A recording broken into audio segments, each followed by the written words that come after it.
isa to sa mga pinakamagaan na laptop na napansin ko dito sa Laptop Factory. As in, sobrang gaan niya. As in, parang wala pa siyang 1 kilo. Mas mabigat pa nga 1 kilong bigas. Ito ang HP Pavilion Aero. Pero ang gaan niya talaga niya, oh. As in, nagaan niya, no? Isa rin to sa mga demanded na mga customer na i-review natin. So, tara, samahan niyo ako. Tingnan natin kung ano maganda at pangit dito sa HP Pavilion Aero.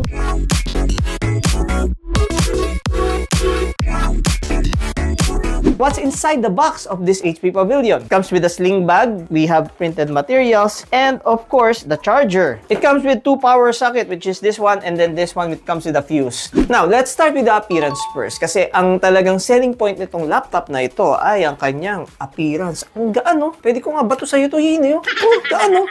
Alam nyo, kaka-vlog lang namin ng gigabyte. Grabe, that is around more than 2 kilograms. And sa isang kamay ko, as in, nabibigatan ako. But this one, I could carry this all day. I could do this all day.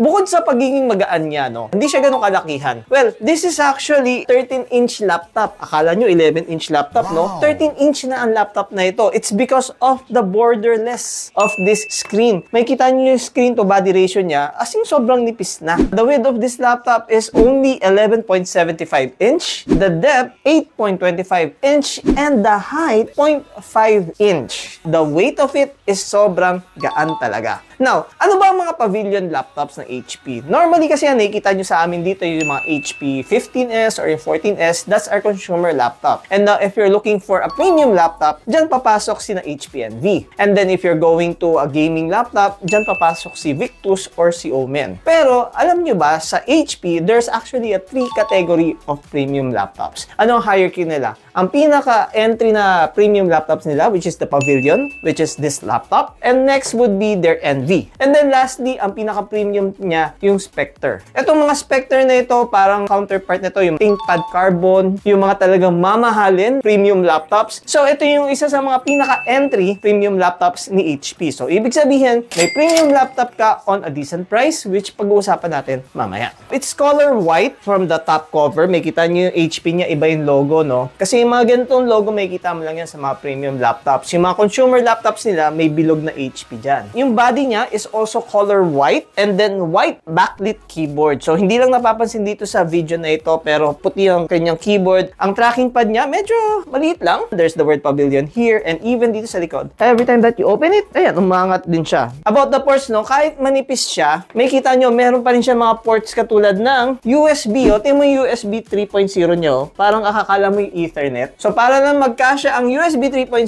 ginawa nilang ganito. And next, of course, dito ulit, meron din tayong HDMI, buti na pagkasya nila. And then Type-C. And then another USB 3.0 na parang kala mo yung LAN port. May bibig ulit. And then, of course, we have here the audio combo jack. Yun ang mahirap sa manipis na laptop eh. Paano mo ilalagay yung mga ports? Kudos kay HP, kahit paano, nalagay niya. Alright, and it comes with a fingerprint sensor and we have here the sticker for Ryzen 5 and an AMD Radeon graphics. If you are the customer that is weight conscious na talagang gusto mo magaan lang yung mga binibitbit mo or whatsoever, bagay na bagay sa inyo ito. Now, let's talk about the specification of this HP Pavilion Aero. So, as I mentioned, it comes with 2 variants. It is the Ryzen 5 and the Ryzen 7. Ang currently nahawak natin dito is the Ryzen 5 7000 series. Parehas silang storage na 512 SSD. And isa sa maganda rin pala dito sa Pavilion Aero is yung kanyang display. The resolution is 2560 by 1600. Sobrang vivid, oh. Ang ganda ng resolution nito, oh. Parang more than IPS. Wow. It comes with a Microsoft Office Lifetime and it comes with a GCash promo na nasa price range of 2,500 up to 5,000. Camera test on this HP Pavilion Aero is average, but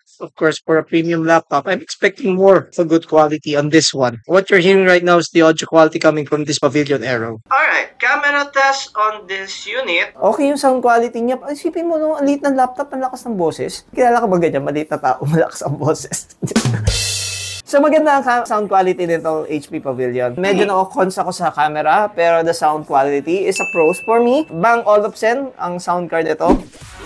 Thank you sa technician na nag-open ng chassis. By the way, you cannot open the chassis by your own. It will void the warranty, especially katulad itong mga HP na to. Kailangan pang tanggalin yung goma para matanggal yung kanyang screws. We're just opening the chassis. At least alam mo kung ano yung loob ng laptop na bibilhin mo. So this is what's inside the HP Pavilion. So the memories on board, this is 16 gig already. So hindi na upgradable ang kanyang memory because it's already on board. Well, 16 gig is actually decent for Ryzen 5 and also for a Ryzen 7. Hindi naman siya gaming laptop eh. The storage of this laptop is 512 SSD, which is dito nakalocate. Pero katulad na nakikita ko ngayon, na wala na siyang extra M.2 slot na pwede ka pa magdagdag ng storage. So it's either tatanggalin mo yung 512 na to and then papalitan mo na yung mas mataas na storage, which is a little bit hassle kasi yung OS mo nga nandito sa 512. And then we got here the battery. And then we also have the Wi-Fi card here. And then the fan. Okay, so just to summarize guys, wala kang ma-add na memory because it's already on board. And then the storage, wala siya extra storage. Pwede mong palitan yung SSD. This laptop comes with a 1-week replacement and a 2 years warranty from HP.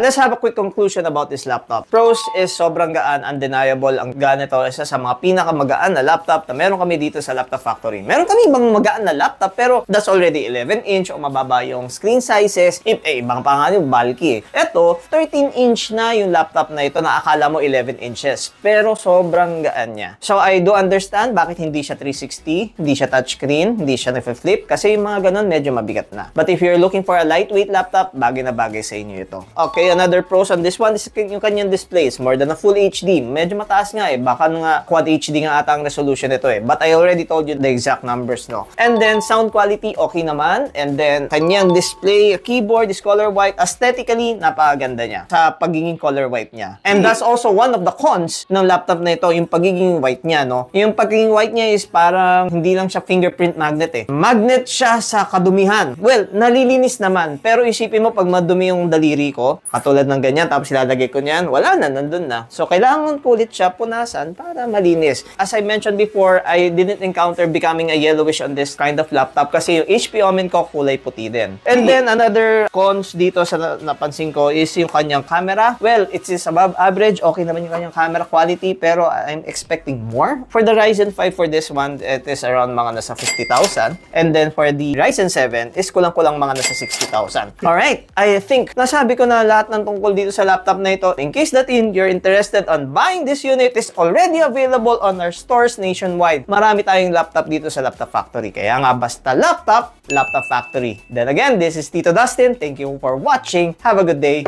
Bye-bye.